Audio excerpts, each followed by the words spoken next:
So welcome to all the students once again. I, Dr. Ashutosh Tiwari from Rajki Engineering College, Banda, is going to present the fourth lecture on relativity, which is the module 1 of Engineering Physics, KAS 101, for Dr. APJ Abdul Kalam Technical University, Lucknow. And in today's topic, we are going to discuss about length contraction and time dilation. Length contraction क्या होता है, इसके बारे में पहले हम लोग बात करते हैं। जैसा नाम से समझ में आ रहा है कि किसी ऑब्जेक्ट की जो लेंथ है उसका छोटा कॉन्ट्रैक्टेड साइज महसूस होना, ये लेंथ कॉन्ट्रैक्शन है। तो इसकी डेफिनेशन देखते हैं क्या है। When any object moves relative to any observer then its length appears to be contracted along the direction of motion. This phenomenon is known as length contraction. एक बात जरा ये नोट करिए, contracted along the direction of motion. इसका मतलब है कि जो कॉन्ट्रैक्शन है ये केवल उसी दिशा में महसूस होगा जिस दिशा में रिलेटिव मोशन हो रहा है, उसके परपेंडिकुलर किसी दूसरी डायरेक्शन में कॉन्ट्रैक्टेड लेंथ महसूस नहीं होगी। और अब जब लेंथ कॉन्ट्रैक्टेड है, मान लीजिए रिलेटिव वेलोसिटी रिलेटिव मोशन हो रहा है ऑब्जेक्ट और ऑब्जर्वर के बीच में या दो फ्रेम्स के बीच में, तो ये कैसे पता लगाएंगे कि भाई सही लेंथ क्या है, सही लेंथ कौन देख रहा है, प्रॉपर लेंथ क्या है। तो इसके लिए देखिए कि लेंथ L0 L0 को यहाँ 0 इंडिकेट करता है कि कोई सिस्टम रेस्ट पे है। एक्चुअली ये सफिक्स में वेलोसिटी इंडिकेट होती है।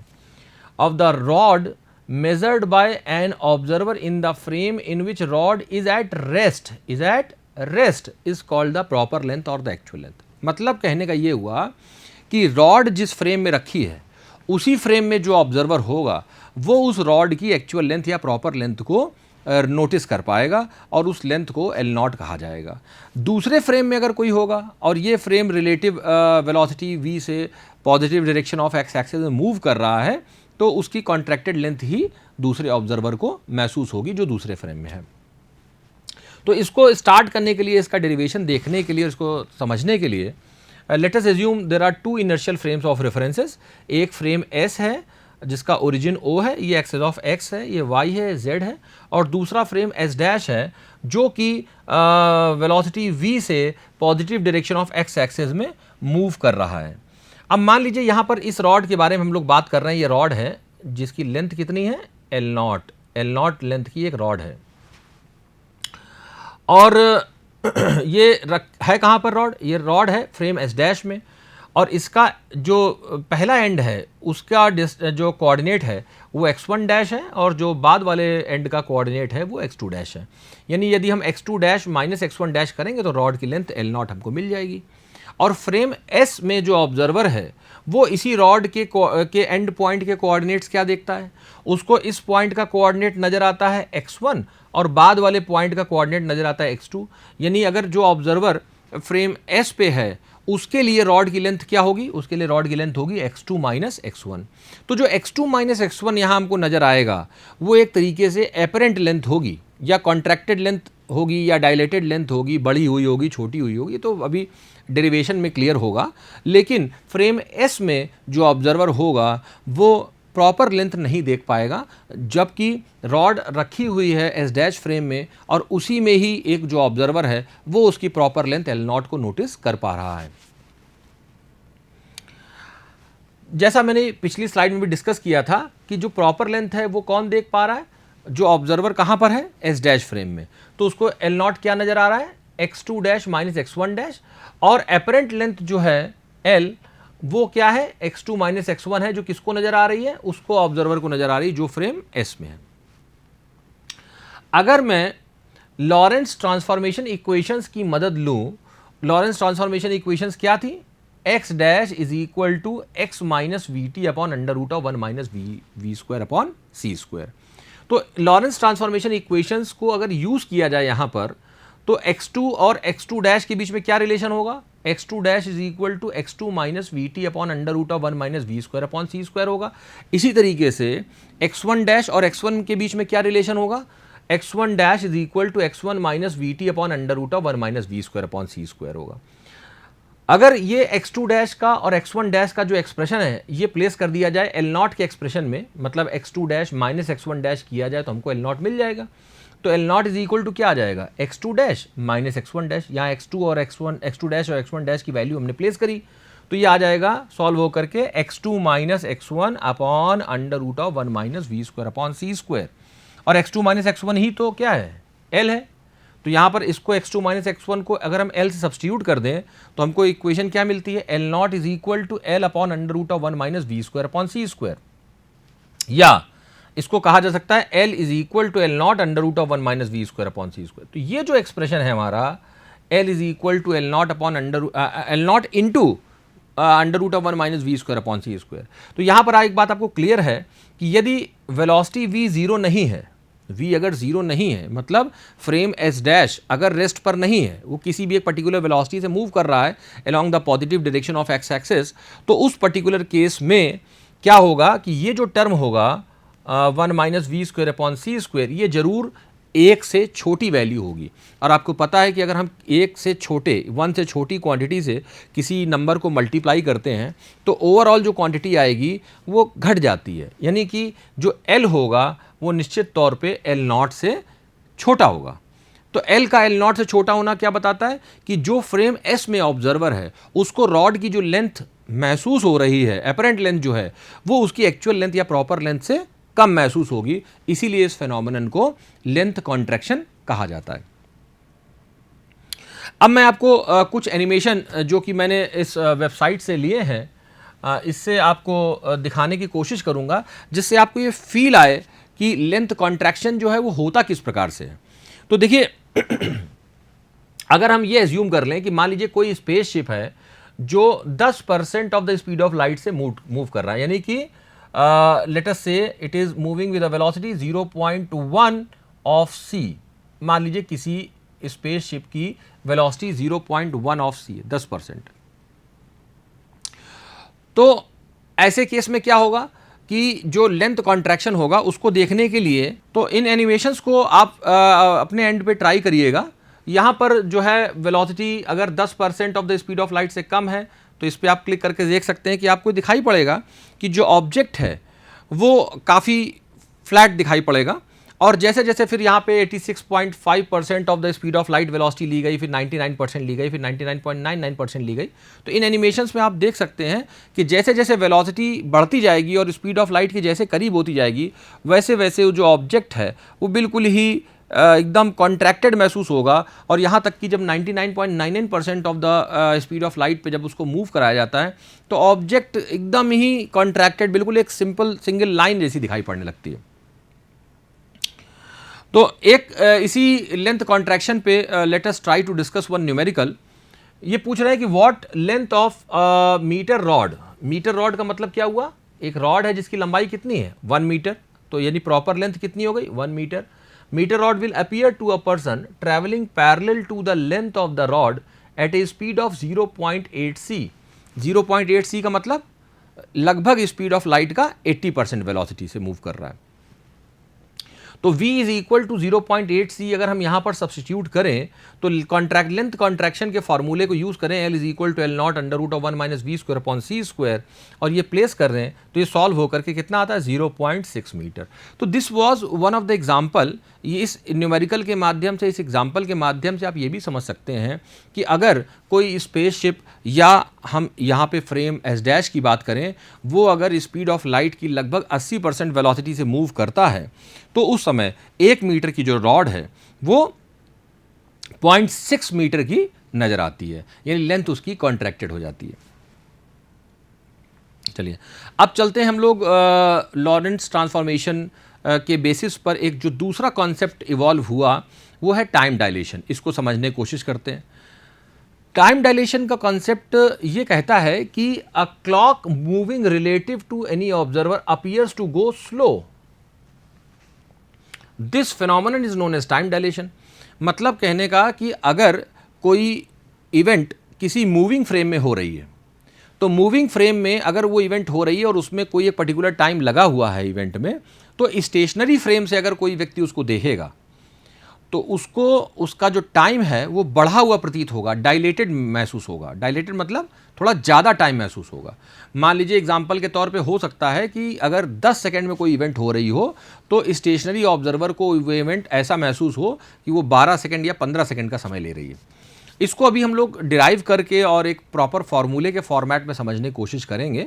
उसके पहले ये समझना होगा कि ये प्रॉपर टाइम क्या होता है और कौन सा वो ऑब्जर्वर है, फ्रेम एस डैश का ऑब्जर्वर या फ्रेम एस का ऑब्जर्वर, कौन ऑब्जर्वर है जिसको इवेंट का टाइम सही पता चलेगा या प्रॉपर टाइम को महसूस कर पाएगा, नोटिस कर पाएगा।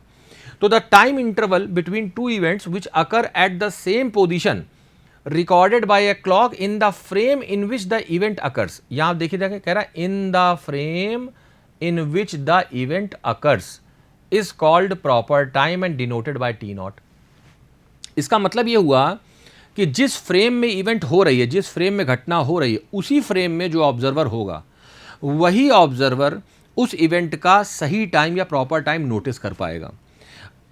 इवेंट जहां पर हो रही है, जिस फ्रेम में हो रही है, उसके रिलेटिवली अगर कोई दूसरा ऑब्जर्वर किसी एक पर्टिकुलर रिलेटिव वेलोसिटी से मूव कर रहा है तो उसके द्वारा नोटिस किया गया जो टाइम होगा वो हमेशा डिफरेंट होगा, प्रॉपर नहीं होगा। लेकिन अब ये टाइम बढ़ा हुआ होगा मतलब डायलेटेड होगा, या घटा हुआ होगा मतलब कॉन्ट्रैक्टेड होगा। इसके लिए हम लोगों को लॉरेंस ट्रांसफॉर्मेशन इक्वेशन की मदद से एक इवेंट का एग्जाम्पल लेकर के इसको ड्राइव करके देखना पड़ेगा। इसके लिए क्या करते हैं, डेरिवेशन को समझने के लिए हम लोग एज्यूम करते हैं कि हमारे पास दो फ्रेम्स हैं उसी प्रकार से और दोनों इनर्शियल फ्रेम्स हैं। एक फ्रेम एस है जिसमें ये एक्सिस ऑफ एक्स है, ये वाई है, जेड है, यहाँ पर इसका ओरिजिन ओ है। और एक दूसरा फ्रेम है एस डैश जिसका ओरिजिन ओ डैश है, यहाँ फ्रेम एक्स डैश है, ये वाई डैश है, जेड डैश है। अब यहाँ पर हमने एक क्लॉक रखी हुई है, घड़ी रखी हुई है जो कि फ्रेम एस डैश में है और इसकी जो दूरी है, डिस्टेंस है फ्रेम एस के रिलेटिव, अगर एक्स पैरामीटर केवल देखते हैं एक्स कोऑर्डिनेट के लॉन्ग तो वो एक्स वैल्यू है। और इसमें क्लॉक में कोई एक इवेंट का टाइम नोटिस किया जा रहा है। तो इस इवेंट में शुरू में देखा गया जब इवेंट स्टार्ट हुई तो फ्रेम एस डैश के रिस्पेक्ट में टाइम उसका था t1 डैश और जब इवेंट खत्म हुई तब उसका टाइम था t2 डैश। उसी घटना को, उसी इवेंट को एक दूसरा ऑब्जर्वर देखता है जो कहाँ पर है, फ्रेम एस में है। उसने क्या देखा कि घटना के इवेंट के शुरू होने का जो समय था वो t1 है और इसके ख़त्म होने का जो समय है वो t2 है। और यहाँ पर ये जो फ्रेम एस डैश है ये v वेलोसिटी से positive direction of x axis में मूव कर रहा है। तो अब हमको लॉरेंस ट्रांसफॉर्मेशन इक्वेशन की मदद से देखना पड़ेगा कि ये जो t1 है वो t1 डैश से किस तरह से रिलेटेड है, इसी तरह से जो t2 है वो t2 डैश से किस तरह से रिलेटेड है, और इवेंट का जो टाइम है जो फ्रेम एस के ऑब्जर्वर को नज़र आ रहा है और उसी इवेंट का टाइम जो फ्रेम एस डैश के ऑब्जर्वर को नज़र आ रहा है, उनके बीच में आपस में क्या संबंध है। तो जैसा कि मैंने अभी डिस्कस किया था कि मान लीजिए कि प्रॉपर टाइम इवेंट का जो है वो टी नॉट है जो कि t2 माइनस t1 है और जो एपरेंट टाइम इवेंट का है वो t है जो t2 dash minus t1 dash है। अब अगर हम लॉरेंस ट्रांसफॉर्मेशन इक्वेशन जो टाइम के लिए थे उसकी मदद लें तो t डैश t से कैसे रिलेटेड है, t dash is equal to क्या होता है, t dash is equal to t minus x v upon c square upon under root of 1 minus v square upon c square. तो ये हो जाएगा t1 dash is equal to t1, ये t2 नहीं है, ये t1 है, इसको 1 कर लीजिएगा। t1 dash is equal to t1 minus x v upon c square upon under root of 1 minus v square upon c square. और इसी तरीके से t2 डैश होगा, t2 dash is equal to t2 minus x v upon c square upon under root of 1 minus v square upon c square. तो जो हमें पता है कि जो टाइम t हम कैलकुलेट कर रहे हैं जो t2 dash minus t1 dash है, तो t2 डैश की ये वाली वैल्यू और t1 डैश की ये वैल्यू अगर मैं यहाँ पर सब्स्टिट्यूट कर दूँ, t2 डैश को यहाँ प्लेस करूँ और t1 डैश को यहाँ पर प्लेस करूँ, तो क्या बनेगा, t is equal to t2 minus x v upon c square upon under root of 1 minus v square upon c square minus t1 minus x v upon c square upon under root of 1 minus v square upon c square. यहाँ पर एक बात ये notice करने वाली है कि x की वैल्यू में देखिए कोई चेंज नहीं है, जो x यहाँ पर है वही x यहाँ पर है। इसका मतलब क्या है कि जो क्लॉक है वो नहीं मूव कर रही है, क्लॉक जो है उसका x डिस्टेंस मेजर किया गया है with respect to the frame s। तो क्लॉक और फ्रेम एस में कोई रिलेटिव मोशन नहीं हो रहा है, केवल घटना का समय नोटिस किया जा रहा है, इवेंट का टाइम नोटिस किया जा रहा है, इसलिए एक्स में कोई वेरिएशन नहीं है। और एक्स में वेरिएशन ना होने की वजह से ये टर्म जो है x v upon c square का ये कैंसिल आउट हो जाता है। तो टी इज इक्वल टू क्या बचेगा, T2 minus T1 upon this value, और T2 minus T1 is what, T0।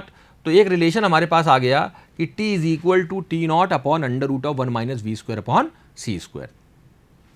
अभी हम लोगों ने स्टार्टिंग में ही ये एज्यूम किया था कि जो हमारा फ्रेम एस डैश है वो कितनी वेलोसिटी से जा रहा है, वो वेलोसिटी v से जा रहा है along the positive direction of x axis, और ये v वेलोसिटी जो है वो जीरो नहीं है। अगर ये v वेलोसिटी जीरो नहीं है तो ये जो टर्म होगा डिनोमिनेटर में, जो टर्म है वो under root of 1 minus v square upon c square, ये निश्चित तौर पे एक से छोटी वैल्यू होगी। और अगर ये एक से छोटी वैल्यू, हमको पता है कि किसी क्वांटिटी को हम डिवाइड कर रहे हैं अगर किसी दूसरी क्वांटिटी से, और डिनोमिनेटर वाली जो क्वांटिटी है वो अगर 1 से छोटी है, लेस देन 1 है, तो ऑब्वियसली जो यहाँ पर क्वांटिटी आएगी वो इससे कंपैरेटिवली बड़ी हो जाएगी, यानी टी जो है वो T0 से बड़ा होगा।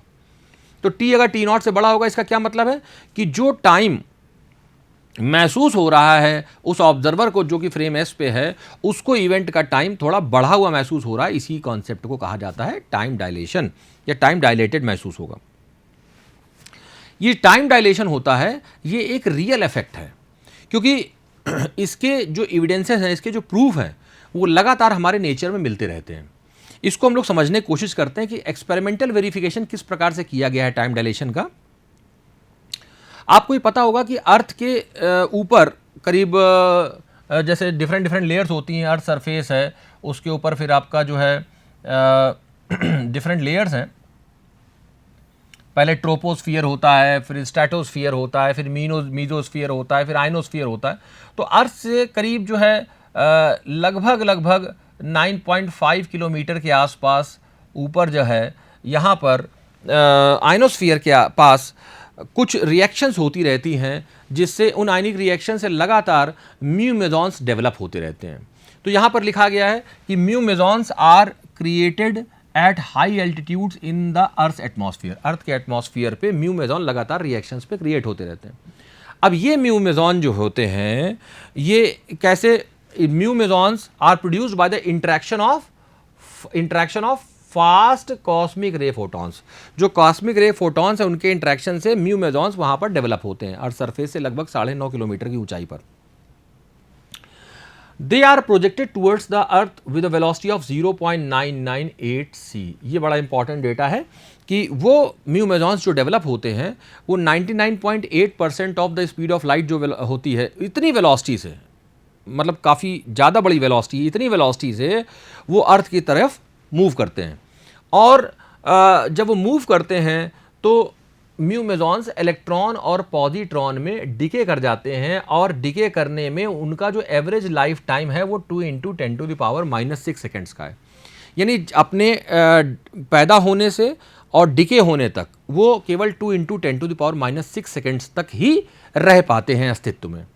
तो अगर ये कैलकुलेट किया जाए कि 2 × 10⁻6 सेकेंड्स तक वो चल पाते हैं अर्थ की तरफ मूव करने में, तो इस 2 × 10⁻6 सेकेंड्स के अंतराल में वो कितनी डिस्टेंस मूव करते होंगे।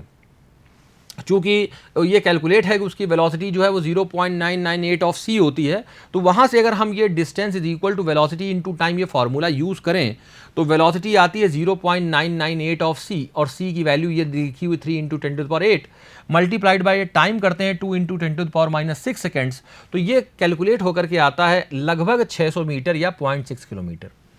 इसका मतलब ये हुआ कि अगर कोई म्यू मेसॉन जो अर्थ सरफेस से लगभग 9.5 किलोमीटर की ऊंचाई पर डेवलप हो रहा है, वो म्यू मेसॉन अर्थ की तरफ आता है और केवल 2 माइक्रोसेकंड्स के समय तक ही हवा में चल पाएगा, और उस ड्यूरेशन में अगर वो 99.8% of speed of light velocity से मूव करता है, तो उसके द्वारा चली गई, उसके जीवन काल में कुल चली गई जो दूरी होनी चाहिए वो लगभग 600 मीटर होनी चाहिए या 0.6 किलोमीटर होनी चाहिए। तो किस तरीके से ये म्यू मेसॉन अर्थ के सरफेस पे आ सकता है, जिसको 9.5 किलोमीटर 9.5 किलोमीटर की दूरी तय करनी है, जबकि अर्थ के सरफेस पर जो ऑब्जर्वेटरीज हैं उसमें ये म्यू मेसॉन्स लगातार डिटेक्ट किए जाते हैं। तो यहाँ पर ये एक जो कन्फ्लिक्ट आ रहा है between the theory and the experiment, उसको सिर्फ और सिर्फ टाइम डिलेशन के कॉन्सेप्ट से ही इस पैराडॉक्स को रिजॉल्व किया जा सकता है। म्यू मेजॉन जो 9.5 किलोमीटर की हाइट ट्रेवल करके अर्थ सरफेस तक पहुंचते हैं, उसको किस प्रकार से ऐसा कर पा रहे हैं? देखिए, हाउ, यहाँ पे प्रश्न उठता है, how mu mesons travel 9.5 approximately 9.5 kilometre to reach earth surface. So this is possible due to time dilation effect. अब यानी इस प्रश्न का जो उत्तर है वो सिर्फ और सिर्फ टाइम डायलेशन में ही छुपा हुआ है, और टाइम डायलेशन का कंसेप्ट ही इसको एक्सप्लेन कर सकता है, इस पैराडॉक्स को। तो हम लोग इसको नेक्स्ट स्लाइड में देखते हैं। देखिए, एक्चुअली हो क्या रहा है कि जो म्यू मेजॉन्स हैं उनका जो एवरेज लाइफ टाइम है वो 2 × 10⁻⁻6 सेकेंड्स है, और वो चल किस वेलोसिटी से रहे हैं? वो चल रहे हैं, वेलोसिटी कौन सी है? 0.998 ऑफ सी। आपको अगर ध्यान होगा तो मैंने ये बोला था कि जब पार्टिकल की वेलोसिटी बहुत कम होती है स्पीड ऑफ लाइट से, तब रिलेटिविटी के इफेक्ट जो होते हैं वो उतने ज़्यादा नहीं विजिबल होते हैं। लेकिन अगर ये velocity comparable to speed of light हो जाए तो वो पार्टिकल जो है वो रिलेटिविस्टिक पार्टिकल होगा और वो रिलेटिविटी के कॉन्सेप्ट को फॉलो करेगा।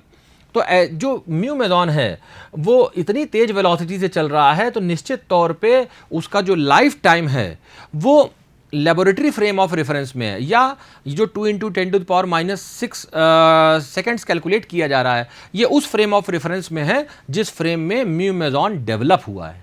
अर्थ के लिए ये सत्य नहीं है।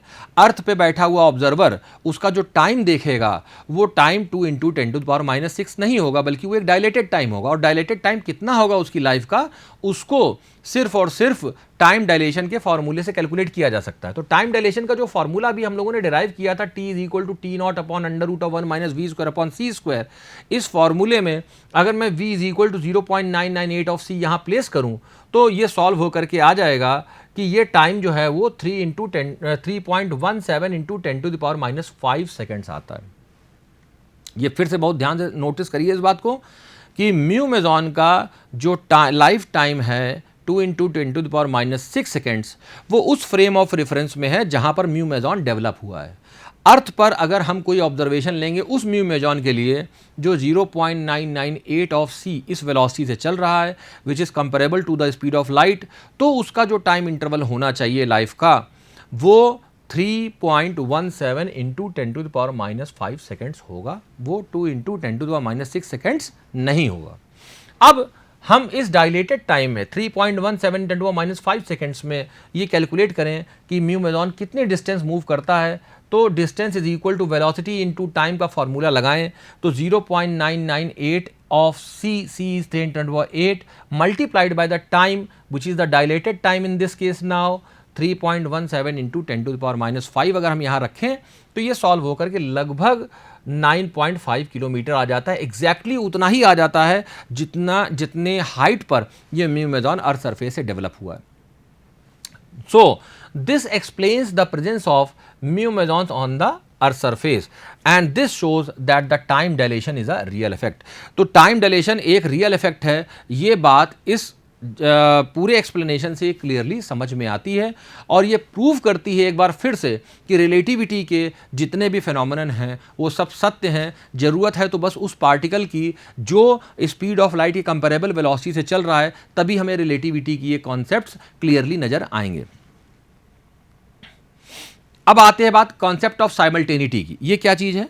कॉन्सेप्ट ऑफ साइमल्टेनिटी ये कहता है कि ये कोई दो इवेंट यदि एक फ्रेम ऑफ रेफरेंस में एक साथ घटित होती हुई दिखाई पड़ रही हैं तो ये आवश्यक नहीं है कि वही दोनों इवेंट दूसरे फ्रेम ऑफ रेफरेंस, दूसरे इनर्शियल फ्रेम ऑफ रेफरेंस में भी साइमल्टेनियसली घटित होती हुई दिखाई पड़ेंगी।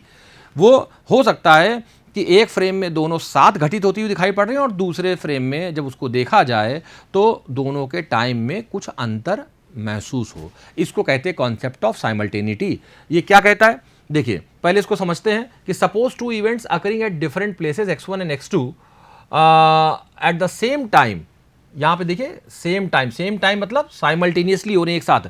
To with respect same time t0, this is t0 with respect to the observer in the frame S and the observer in the frame other observe the time as t1 dash and t2 dash. तो दूसरा observer क्या देखता है, उसका time t1 dash और t2 dash देखता है।